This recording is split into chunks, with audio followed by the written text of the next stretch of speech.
Hey there, Cubby and Christine here from 106.7 Light FM, the morning show. It's the holiday light special with our very, very special guest, Jewel. Jewel, hello there, and it's the holidays officially. It's officially the holidays. How are you guys? We're- Good, thanks. How are you doing? Good. Nice to see you in your homes. I get to be a Yeah. voyeur.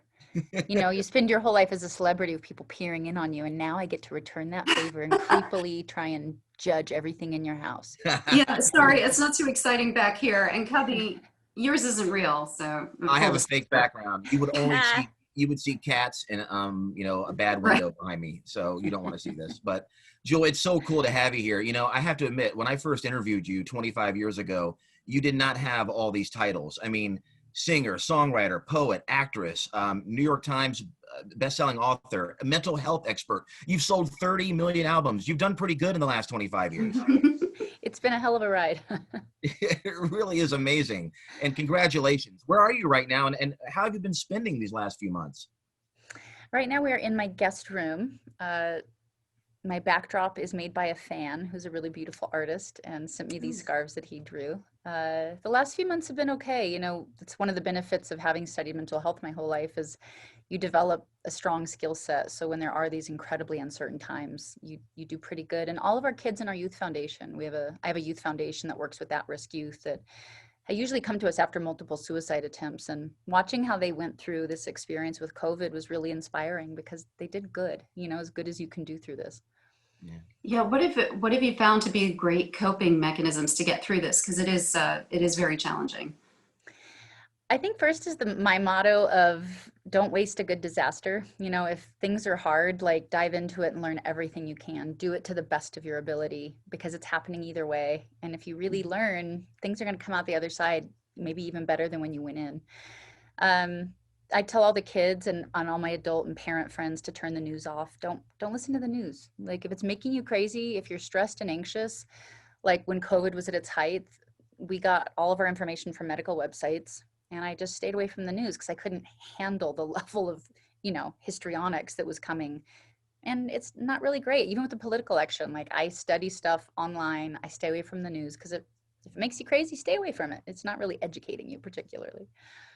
When did you find yourself going down the mental health path? Like, how did you know that was like an interest and a love? Gosh, my mom left when I was 8. My dad took over raising us, and he had really bad PTSD, but we didn't know what that meant. There weren't even words for it. But he was drinking to try and handle his trauma, which didn't go well, and he became abusive. My dad was raised in an abusive household, and then he became abusive. So I ended up moving out at 15, and I knew that statistically, kids like me end up repeating the cycle they're raised by, and I didn't want to be a statistic. I didn't want to carry on the cycle. I mean, I can only assume my grandfather was also raised in an abusive household, and hurt people hurt people. So I had to figure out how not to be hurt. And if my nature, could I get to know my nature if my nurture was bad? You know, if happiness wasn't taught in my household, was it a learnable skill? So it became my mission in life at 15. Like I remember writing in my journal, my happiness project.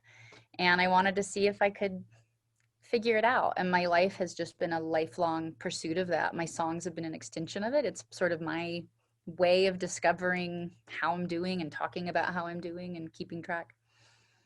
I think your songs have also been, I mean, for me, it's like part of the soundtrack of a big, important part of my life. Pieces of You, congratulations, 25th anniversary. I know a new edition is coming out, which I'm really looking forward to.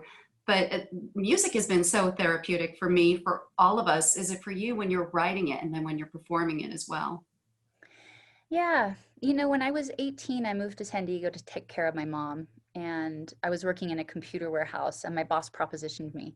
And when I wouldn't have sex with him, he wouldn't give me my paycheck. And so I went home, couldn't pay rent. My mom and I got kicked out of where we were living, started living in our cars. Eventually, she went to Alaska, and I stayed behind because I was, I don't know, just desperately uh, wanting to see if I could figure this out for some reason.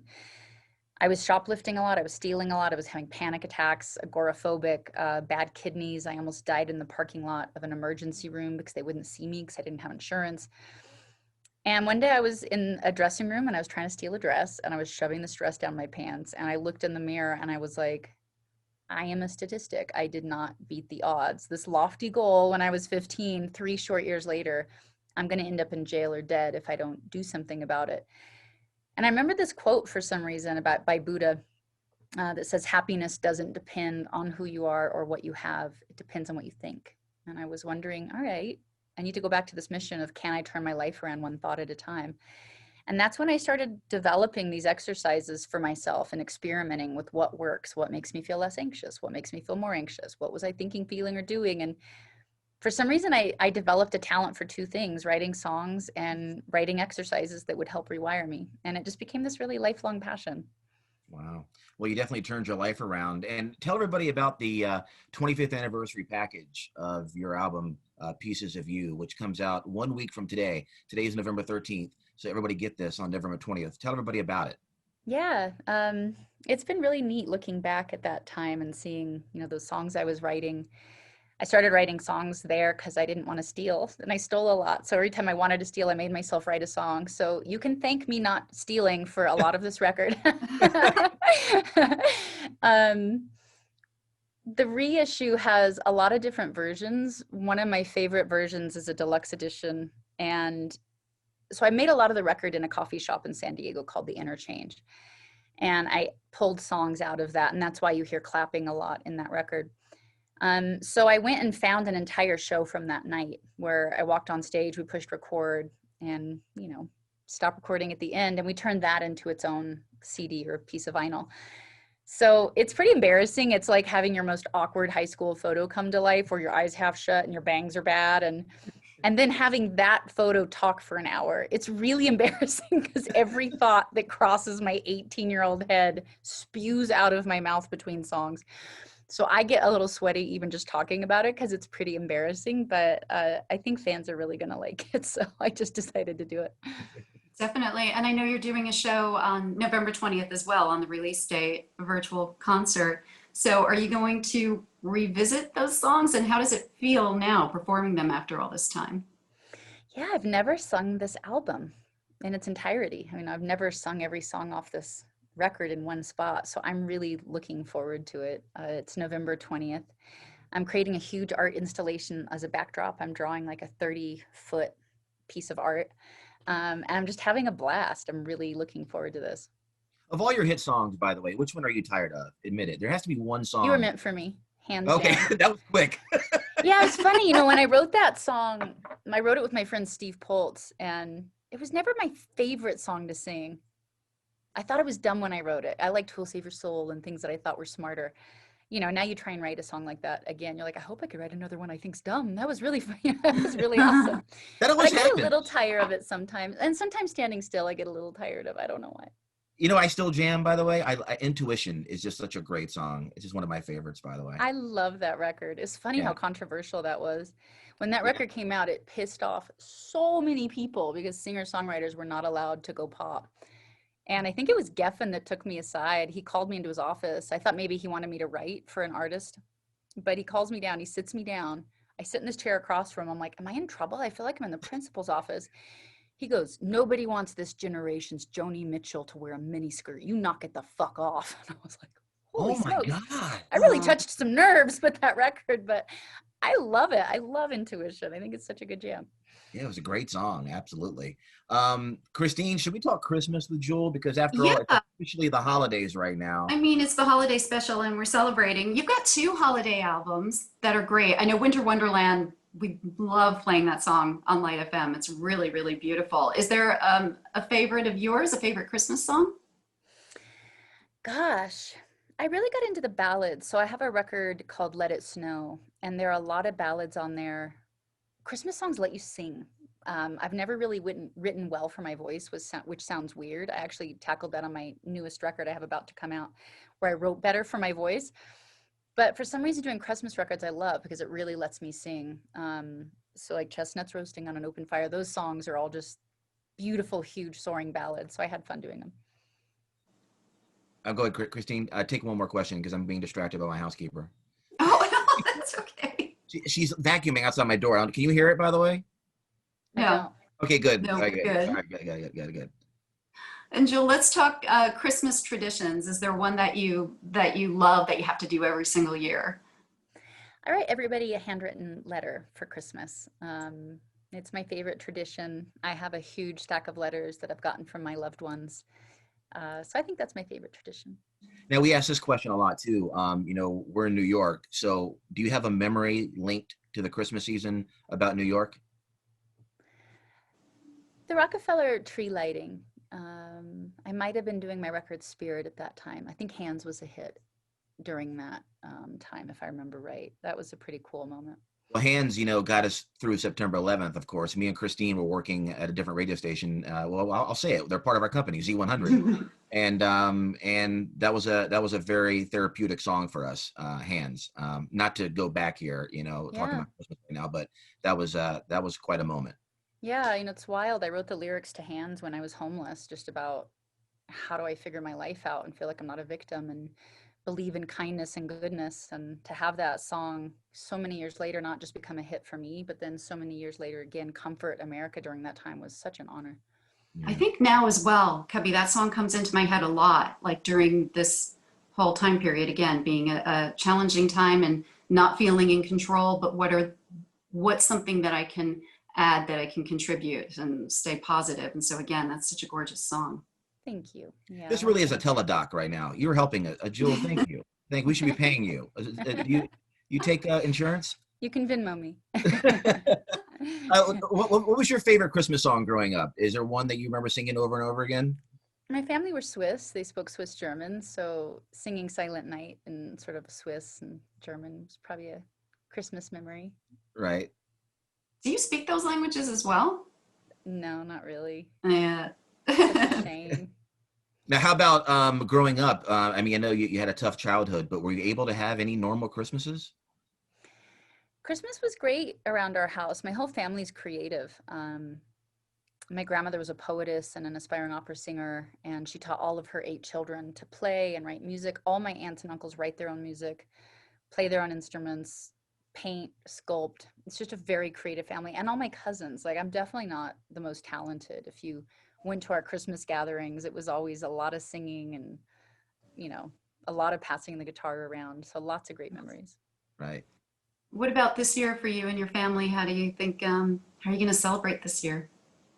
My dad usually comes down from Alaska and he can't this year just because of COVID. So I'm really disappointed because that's my son and I's favorite thing is having my dad and I, we have a great relationship now.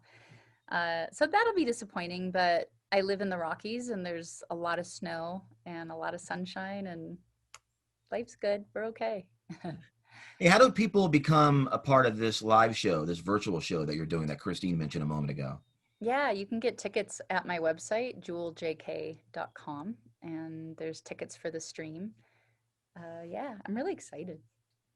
I can't wait though for live. Yeah. Shows. I want live. I want live. I mean, we're talking. I want to be able to touch you like the old days. I hope those days come back very soon. Do I have to get another restraining order again? No. The touching wasn't good. Yeah, not that. You know what I'm saying? But yeah, people miss the live interaction. I hope those days come back. I do too.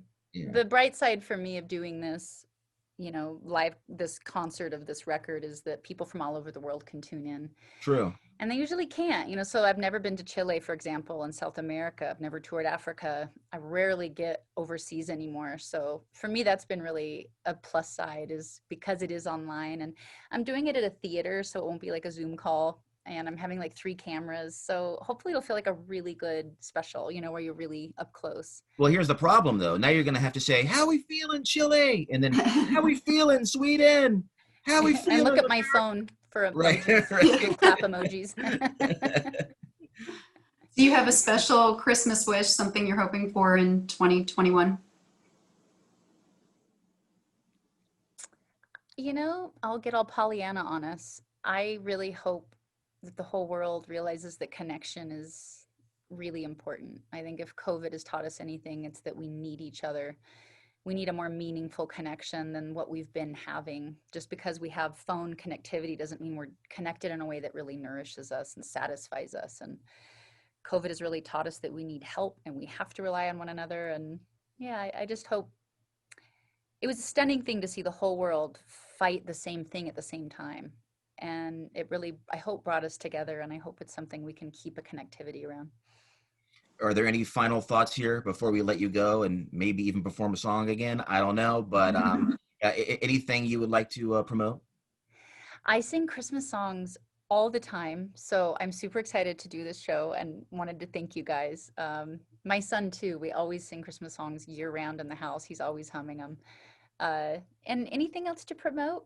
You know, I have new music coming out, which I'm excited about. I wrote 200 songs to get 14 I Like.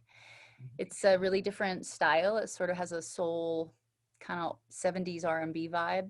I think I'm writing really good, if I dare say so myself. I think I'm singing better than I ever have. So I'm excited for people to hear it. And when will that be out? Any idea? I have no idea, but people can get a sneak peek. There's a song called No More Tears that's out, and they can kind of see how I'm singing now and yeah, what it's like. Very I cool. look forward to that. Yeah, I see on your website you've got the new album on the way, new book on the way, and also really pretty jewelry line. Just want to add. Yes, Gorgeous. thank you, Christine. How Yeah. so you're better at this than I am. Yeah, I have a jewelry company with my best friend Christopher, and we make everything by hand. There's just 3 employees, me and him and somebody else. So yeah, this is all turquoise, but we make a ton of stuff. Beautiful. And by the way, final thought: how do you get younger? You're the only person. I mean, Christine and you guys look younger every time. I see you. It's very kind. I mean, do you? I mean, you stay in shape. I mean, you're obviously eating healthy, not drinking. Yeah, anything bad. you know, one of the things I really studied was nutrition young because I was so sick. So I started looking at food as medicine, and actually founded a wellness festival to try and democratize wellness because I've never used my celebrity for getting a table at a restaurant. I did it to find other celebrity doctors, you know, people that really knew what they were talking about. So I really love health and wellness and helping share all that information. Well, there's my problem. I'm a radio DJ, and I try to use my celebrityness for a dinner reservation, and I should be using it for what you use it for, which is health. So keep it up. You look great. You're doing good. Yeah, I mean, it's so wonderful to talk with you. Thank you for being here and being part of our Light FM holiday special. This is such a great time of year and such a great time to talk with you. And congratulations again, 25 years, Pieces of You. It's one of my favorite albums. So I'm so happy to celebrate it with you. Thank you. Very appreciated. And happy holidays. And I will see you guys for the show the 20th, hopefully. Thank you, Jewel. All right. 106.7 Light FM.